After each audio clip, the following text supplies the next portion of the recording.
So guys, Transformers dark of the moon মুভিতে দেখা যায় ডিসেপ্টিকনস লিডার মেগাট্রনকে কমপ্লিটলি ডিস্ট্রয় করে দেওয়ার পরিবর্তে সমুদ্রের নিচে লুকিয়ে রাখা হয়। এমনকি মিলিটারি ফোর্স জানতো অল স্পার্ক পাওয়ার ওভারলোড হওয়ার কারণে মেগাটনের ডেথ হয়েছিল এবং অল স্পার্কের সামান্য পাওয়ার অ্যাবজর্ব করলেই মেগাটন আবার পুনরায় রিবর্ন হতে পারবে। কিন্তু তাহলে কেন মেগাটনকে সমুদ্রের নিচে রাখা হয়? এর অ্যান্সার হলো হিউম্যানসদের কাছে মেগাটনের এলিয়ান বডি ডিসপোজ করার তেমন কোনো রিসোর্সেস ছিল না।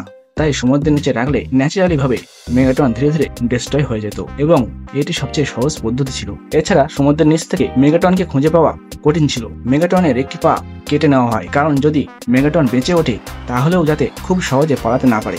কিন্তু ডিসেপ্টিকনস মেম্বার সাউন্ডওয়েভ আমেরিকান স্যাটেলাইট হ্যাক করে মেগাটনের লোকেশন খুঁজে বার করে এবং মেগাটনকে পুনরায় জীবিত করতে ডিসেপ্টিকনদের আরও একটি মেম্বার কনস্ট্রাকটিকনসের একটি পা কেটে মেগাটনের বডির সাথে অ্যাটাচ করে দেয়। এরপর মেগাটন সেখান থেকে পালিয়ে যায়। এই ধরনের ইনফরমেটিভ ভিডিও পাওয়ার জন্য হিট দ্য সাবস্ক্রাইব বাটন।